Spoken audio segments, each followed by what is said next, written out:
الدوبامين مش هرمون السعادة بس زي ما الناس فاكرة، لا. هرمون الحماس والرغبة والمكافأة، يعني هو اللي بيدور حياتك كلها، هو اللي بيخليك تقوم من النوم أساسا ومن سريرك ويلحلحك ويقول لك اعمل حاجة. يعني الحاجة اللي تخليك تقوم من السرير هو ده الدوبامين. تحمس لهدف معين هو ده الدوبامين. تستنى رسالة الدوبامين. تفرح بلايك دوبامين. تكمل لعبة لمدة 6 ساعات دوبامين. تعمل حاجة لمدة يوم بحاله وانت مستمتع بيها مهما كانت صعبة دوبامين. تفتح التلاجة حتى وانت مش جعان دوبامين. مخك بقى بيقول ايه؟ الحاجة دي ممتعة، انا عايز اكررها تاني عشان احس بنفس الاحساس. الدوبامين بيشتغل ازاي؟ تخيل ان مخك فيه زرار للمكافأة. اكل حلو يعني دوبامين، فلوس دوبامين، اعجاب الناس بيك دوبامين، حب دوبامين، انجاز دوبامين، فيديوهات قصيرة دوبامين سريع ورخيص، سوشيال ميديا رشات دوبامين صغيرة برضو طول اليوم. عشان كده ناس كتير بقت مدمنة موبايل، مش لانها بتحب المحتوى، لا، هي مدمنة الرشة اللي المخ بياخدها كل شوية، بس رشة رخيصة. ازاي احافظ على الدوبامين طبيعي وصحي طول اليوم؟ هقول لك بقى السر اللي ناس كتير ما تعرفهوش. الدوبامين الحقيقي مش في المتعة، الدوبامين الحقيقي في السعي. يعني التمرين، المشي، كتابة القصص، تحقيق هدف صغير، حتى التعلم، انك تبني نفسك، ممكن ترتب الأوضة بتاعتك. الحاجات دي بترفع دوبامين تقيل ومحترم ويعيش معاك. اما الدوبامين الرخيص بيبقى زي التيك توك بالساعات، اكل مبالغ فيه، سكر كتير، اباحية، سكرول لا نهائي، قعدة كسل. ده زي كارد سريع كده بتاخده يفرحك شوية وبعدين يفشخ ده طاقتك كلها لقدام. ازاي بقى تزود الدوبامين بطريقة تخليك جامد طول اليوم؟ امشي. المشي من اقوى الحاجات للدوبامين ورخيص ببلاش، خصوصا بالليل، الصبح بدري،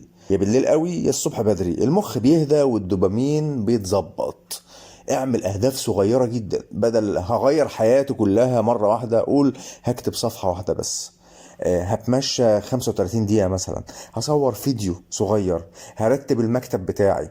كل انجاز صغير جدا طلق الدوبامين. قلل الضربات السريعة، يعني سوشيال ميديا قلل، سكر قلل، تنطيط بين التطبيقات قلل. ليه؟ عشان مخك لما يتعود على المتعة السريعة الرخيصة الحياة الطبيعية بتبقى مملة. النوم الوحش اللي بيخلي الدوبامين عامل زي عربية بطارية ميتة. الدوبامين النوم بيصحيه، تصحى لو انت ما نمتش كويس تصحى مخنوق، لو انت نمت كويس تصحى عندك حماس وكل حاجة تقيلة راحت من صدرك. الشمس والحركة، الشمس ذات الحركة، مخك بيقول احنا عايشين، شغل السيستم. الدوبامين بيشتغل زي الفل مع الشمس والحركة، تتعرض لشمس وتتحرك.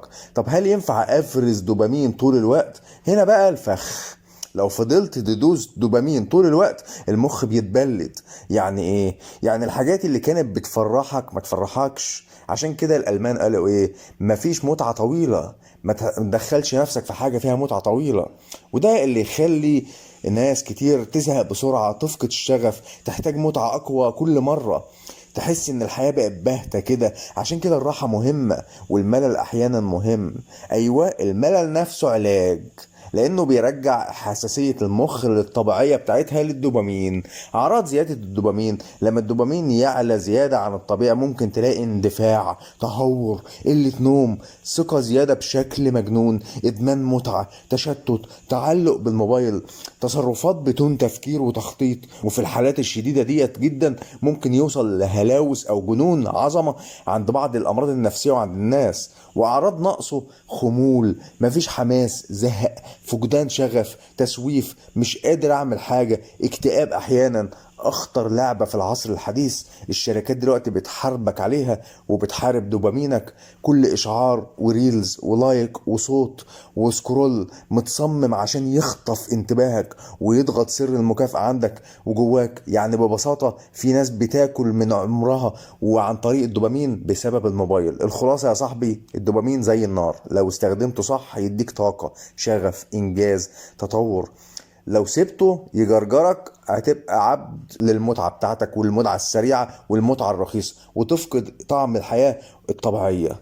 واذكى ناس مش اللي عندها دوبامين اكتر، اذكى ناس هي اللي عرفت تتحكم فيه بشكل كويس جدا، مش هو اللي يتحكم فيها. يعني انت تتحكم في دوبامينك حياتك تبقى حلوه، دوبامينك يتحكم فيه حياتك تبقى جحيم.